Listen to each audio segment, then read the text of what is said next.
Thank you for joining me on U24 News Flash. I am Shamim Keys. The U.S. President Joe Biden awarded the Medal of Freedom to 19 politicians, philanthropists, and cultural icons in the White House, marking the final days in his office. This awards recognizes exceptional contributions to America's society and its culture. Let's see more of the details. For the final time as president, I have the honor of bestowing the Medal of Freedom on our nation's highest civilian honor on a group of extraordinary, truly extraordinary people who gave their sacred effort to shape the culture and the cause of America. So let me just say to each of you, thank you, thank you, thank you for all you've done to help this country.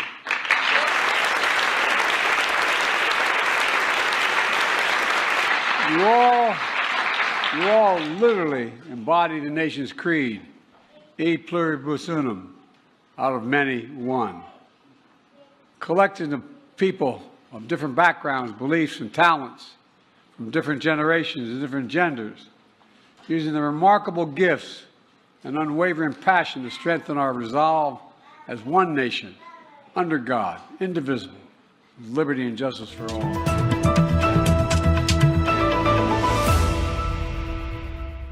Pro-Palestine activists were detained by the Berlin police as hundreds marched to demand an end to arms sale with Israel on Saturday.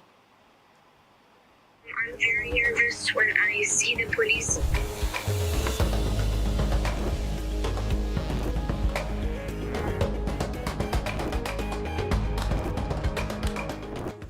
Nine-year-old Palestinian girl Miriam was among the children facing violent German police intimidation during protests against Berlin's armed support to Israel amid its brutal war on Gaza. At Unter den Linden Street in Berlin's Mitte borough, the police attacked the crowd to arrest her and her mother.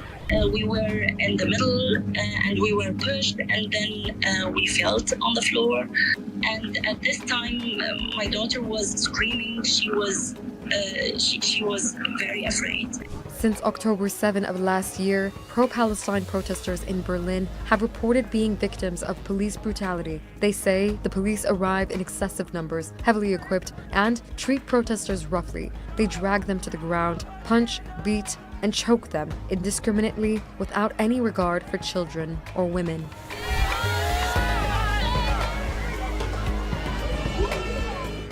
Police came like heavy uniform, they have these extra gloves, and they had pepper spray. Describing the moment she lost her daughter in the crowd, Bosnian-Croatian mother Amina explains how an officer directly sprayed pepper spray into her barely 12 years old daughter's eyes during a demonstration in Berlin's Potsdamer Platz. I heard her screaming, and then I found her rubbing her eyes, crying. When we went home, she told me that the officer looked her in the eyes, and that it wasn't like an accident, that she got hurt as a child. Germany has repeatedly been accused of violating the right to peaceful assembly, with Amnesty International reporting numerous cases of such infringements. These include racial profiling of Muslims and Arabs, excessive use of force, and arbitrary arrests, as cited in a 2023 report by the prominent human rights watchdog. Protesters also face targeting, including arbitrary visa cancellations, dismissal from their jobs, and raids on their homes due to social media posts in solidarity with Palestine, according to the European Legal Support Center. But no matter how severe the treatment they face, demonstrators say they will continue to protest until all Palestinians are freed from Israel's atrocities. If I stay at home, I think like I'm blind. I don't see the kids in Gaza, and that's wrong. So as a Palestinian, I should protest for Gaza and for Palestine.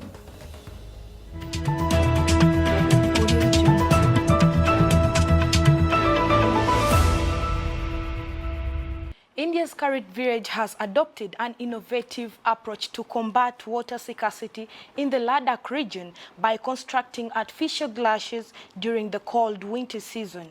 Global warming has a very adverse effect, particularly in the Himalayan in the Himalayan region, one local explained.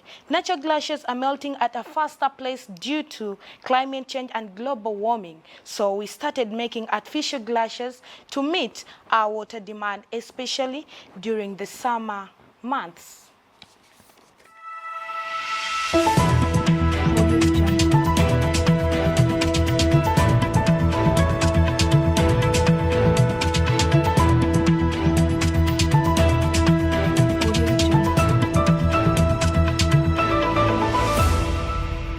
Aleksandar Vucic called on his government to prepare for talks with the Russian President Vladimir Putin as he claims the United States plans to impose sanctions on the country's main oil and gas company oil industry of Serbia.